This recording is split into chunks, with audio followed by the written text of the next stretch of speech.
three-time All-Star. You guys know him as the Bulldog. We got Orel Hershiser up here with us. Hi, everybody.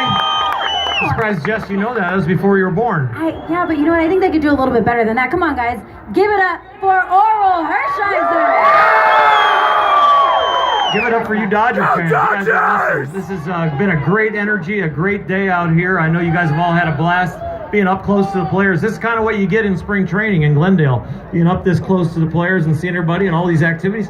No, it's been a fun day. Did you get some of the food out here? I haven't had any. No, you know what? Greg kind of hooked us up with some boxed lunches. We didn't really get to have the food and experience that, but I've seen you guys have been having a lot of fun out here, a lot of activations, a lot of autographs for fans to get. Yep. You've been out here all day too? Yep, we've been here since about 8:30 in the morning I was here, and then we had a little breakfast. We got ready to come out, got the jersey, got it all ready, been signing autographs. We did the TV show over there. We just went off the air, so they just scooted me over here and to meet with you guys. So how about some Q&A? I love that. All right, so am I the only one that thinks this, or is it kind of like once the caravan happens, once FanFest happens, it's like a snowball, and then we're already at spring training? You know, if I remember back to my days, you know, we did the caravan. It was like a week long. We'd go along to a lot of restaurants, lots of different places, to some schools, to the hospitals.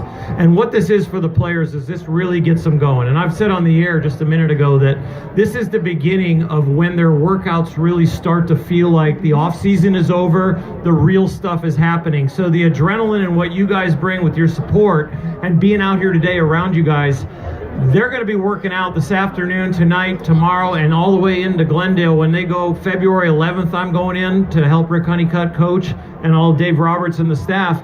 But I would say between now and then, when they're making their plane and they're getting over there, the workouts are going to get a lot more intense and they're really going to start to get focused. So do the workouts ever really stop for these guys? I mean, I know that they do get the off season, but you still got to be staying in shape. You still got to be keeping up with the routines. Yeah, the rest component might have gotten smaller over the years, but they still have to be very smart. But there's just so much now as far as resting is not always just not doing anything. It's more recovery, and there's so much going on in the medical staff and all the fields of what they've done that these guys can not only rest, but they can recover, and then they build strength. So each individual program is in a way, just like if you guys would go to a workout facility and have a coach, these guys get it at a very nth degree level. And that is why he is one of the best broadcasters that we have, because of that insight that this guy has. But how was the off season for you? Did you play some poker? I'm assuming you did, right? Yeah, I play a little poker. I don't like to talk about it. The kids are here, but yeah, we had a very busy off season. We did a lot of traveling. Over the off season, usually we make plans and then we don't do it. We're just glad to be home. But this year we crammed like 3 years of planning into one off season. So I went to Mexico for a week to raise money for cystic fibrosis. It was a great trip. We went on a poker cruise for a week. My wife took me to New York for a week to see the Bruce Springsteen. I got to go backstage and meet the boss. Wow. If you go to my Facebook page, if you happen to be a friend, don't request a friendship just to see that. Maybe I should post that picture on Instagram. But we got to do that. We went to Dubai with the Dodgers, with the Emirates Airlines.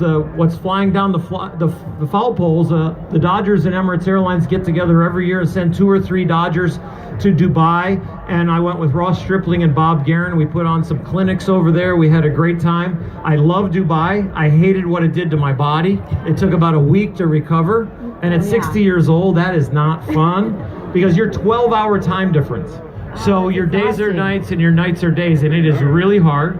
Then my wife got us home, and after that we went to Park City, Utah with the Honeycutts, a timeshare. First time I skied in about 30 years, and it was really dangerous. I like snowmobiling better than skiing because the machine below me actually does the right thing of what I'm thinking. But when I was skiing, my right leg would not do the correct thing. I wanted to turn left, my left leg would go there, but my right leg would just kind of go on over here. I'm like, okay. It's much easier when you can just. And I was very frustrated when 4-year-olds were going down and flying by me when I was skiing. So that was really hard. Then my wife, she had a birthday, and I took her down to Cosmo for a staycation because we live in Vegas in the off season, and so we went down to Cosmopolitan and had a staycation. So other than that, it hasn't been busy at all in the off season. So not kidding when you said you fit 3 years into that off season. It's unbelievable. And we had one of the hardest days of our life yesterday. Her brother just had quadruple bypass, and her dad went to the hospital for high blood pressure. So my wife right now can't wait for me to get home and hold her hand. my goodness. Well, we're sending you all the best. Obviously, sending all the good vibes to Orel Hershiser and your family and all that good stuff. But this stuff. is awesome to see all the fans and to see the smiley faces. I can't tell you. I mean, the players cannot be completely honest all the time because they don't want to reveal themselves. They got to have their game face. They've got to have things that they protect because they don't want to hear about the question from the media every day. But after you retire and you're removed from the situation of the pressure and the contract and performing for you and trying to win a world championship, you can start to open up about our lives. And I will tell you that you guys affect every moment. And they appreciate every moment that you're here and cheering for them. I will guarantee you that it changes their lives, it changes their perspective on the game, and it changes the responsibility they have to go out and do a good job because you guys show up and you have passion and they feed off of that. They won't tell you that every day when they're active, but as a retired player, 60 years old, still part of this community, loving the responsibility of broadcasting to you, I can tell you we feel it every moment. Your smiles, your words, your cheering are very, very special to our lives. And we hope we do the same thing. Round of applause for the Dodger fans. So when we say the Dodger fans set the tone for the season, for the game, we really mean that. Yeah, I know. You know, we're paid to broadcast. We're paid to drum up the fans. We're paid to bring you the commercials of when you can come to the next bobblehead or the next game and all the excitement. But there is such integrity in what we are doing as an organization here because we are proud of what we're doing. We're excited about what we're bringing you, and we know ownership is behind giving you the best you can have. And you know, this is not only baseball. This is life. This is entertainment. This is relationships with your moms and your dads and your grandmas and your grandpas and whoever you're with. There's something built. I watch season ticket holders that become best friends because they sit in the same section every year. It's an absolutely amazing thing that happens when this many people gather together, have one bond in common. They want to see the Dodgers win, and you have an organization that respects that and wants to do the same back for you guys. It's awesome. And everyone agrees because I see so many people they're nodding their head in agreement. They're hanging on every word because you know what? We're talking from our heart and we're talking to their heart. And Absolutely. Thank you so very, very much. All right, and so now let's get into it. Let's talk some Dodger baseball because of course we did add Joe Kelly. We announced today AJ Pollock as well. Yep. So what are you looking forward to the most in this 2019 season? Well, AJ Pollock being a Diamondback for so long. I welcomed him to the big leagues because now he's a Dodger, and that's what Tommy Lasorda would tell him. You know, I know you were in Diamondbacks and you're over there in the division against us, but welcome to the big leagues because now you're a Dodger. So that was fun. I couldn't do that with Joe Kelly because they beat us in the World Series, and when we go play Boston this year, there'll probably be a little ceremony, and he'll get his hood ornament / ring that they put on their finger that's so big. And back in '88, you know, before you were born, this feels like a piece of jewelry. Nowadays, you could put the ring on a lowrider and it would look really good. It'd be big enough right there. So it'd be awesome. But you know what? Congratulations to Joe Kelly, and we are glad to have him. Yes. I said on the air. Yeah, I said on the air, I said this is going to be the first time in a long time that Walker Buehler leaves the game and the reliever is going to throw harder. So that's a good upgrade for our 8th inning. And can you remember past years where the controversy and the talk radio and all the Dodger fans were worried about who's going to help us get to Kenley Jansen? That's right. Well, we don't have that question mark. You know, it's not going to have to be Joe Blanton. It's not going to have to be, you know, Morrow. It's going to be Joe Kelly for sure, and it's going to make that bullpen really thick and great. Absolutely. And you know, you can tell just how excited the players are to get out there and to start playing and to get to spring training up here on the stage. It's just, you feel it. You feel that everyone is ready for the season to start. Let's double check. Dodger fans, are you guys ready for the 2019 season?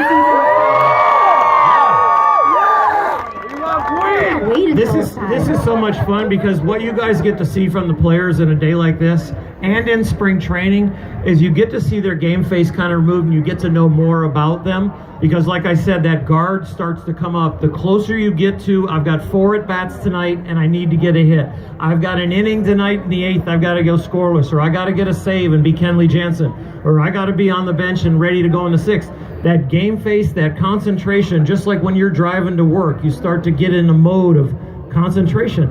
This is what's so great about now because they're relaxed and they're like, I don't have to worry about getting a hit right now. Yes. Yeah, so they're getting ready for spring training. How many of you fans are also getting ready for spring training? You guys gonna make that trip out there? And I love going out there at Camelback Ranch. It's such a different feel, and there's so much access to the players to get autographs, to get those photos. But at what point does the player's mentality switch into, okay guys, game time and it's business now? Well, every player has a different moment, and when we were interviewing the different guys over there for TV, I would talk about, when does your game face come on? Singrani said, I become psycho. I said, when do you become psycho? He goes, when the gate opens. And then Spores, who hasn't pitched a big league inning yet, I said, when do you go for it? You know, you're going to try and make the big leagues this year. And he goes, when that phone rings, I just get nervous. And that's when all of a sudden the adrenaline hits. As a starting pitcher for me, I tried to keep that game face down as long as possible. Because early in my career, it would come on the day before or the night before, and now you can't sleep, or maybe you can't eat, your stomach feels bad. So I tried to not think about baseball as long as possible after I even get up, maybe watch a movie. All my studying was done, all my getting ready as far as physically was done. It was just about keeping that clock down and that adrenaline down, because when it comes on too soon, you actually start the game and you're tired. Because you've been up for the game too long and your adrenaline doesn't function as well, and you're like, come on, you got to get going, and it's hard. And so for me, it was trying to hold the game face off as long as possible. So today you had to do a couple interviews, obviously, for Sportsnet. They pay me for that. So tell me a little bit about, how is the team feeling? What was kind of the vibe that you were getting from everybody, aside from being relaxed now that we're still in, the off season? But what is the vibe of everybody going into this season? Well, again, it's personal. I think for guys like Clayton Kershaw and Justin Turner and the veterans that are coming back that have been to the playoffs for so many years in a row and been, the best 29 teams, been better than just not one. I think that those guys are glad to see the fresh faces. They're glad to see the Joe Kellys. They're glad to see these guys with A.J. Pollock and that signing. So then you take those guys that just became Dodgers and they're so excited, but they're veterans and the game will slow down for them really quickly. And then you take a guy like Walker Buehler, made a huge step, and Julio Urias is going to come and make a huge step again this year. These guys are like semi-focused on, I've got goals, I've got this many innings I want to get to, I got this many strikeouts I want to get to, I got this many wins I want to get. And so everybody is at a different place, but they're all in the right place for where they are in their career. Good, that's exactly what we wanted to hear today. Yeah. Exactly. And where I am in my career, I'm just trying not to get old. We love what you're doing, especially what you're doing. Are you going to shake my hand and shoo me off the stage? No, we want you to stay. My name's Orel, I can stay. I was doing this. My mom didn't name me Written, she named me Orel. I was doing this, and you thought I was shaking your hand. We want you. Funny thing about me, I failed speech class at Bowling Green State University in Ohio 2 semesters. I was too nervous to get up in front of people. And look at you now, talking in front of because I had Tommy Lasorda bark my head off and go do that interview, go do that interview, go do this. And now you're a pro at it. No, I don't know about pro, but I'm up here.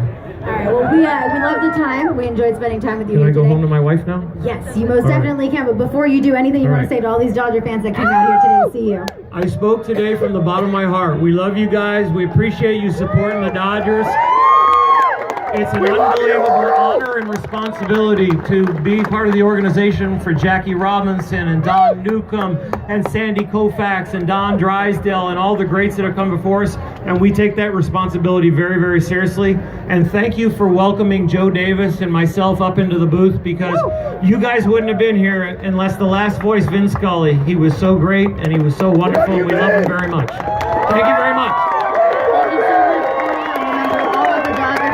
Thinking of you and your family this time, so you guys have the best of our thoughts. All right, Dodger fans, we appreciate you guys being out here. I mean, look at this big crowd that came out here to see Orel Hershiser. So one more time, give it up for the Bulldog. All right, you guys, we are not done yet, though. We do have a Name That Tune game that is coming up. So if you guys are interested in playing that game, make sure that you guys are hanging out right here. I think we might be picking some contestants. So who's good at naming tunes, yeah? I'm terrible at it, so we'll be looking at you guys for that. So stick around, we're going to have that game coming up in just a bit.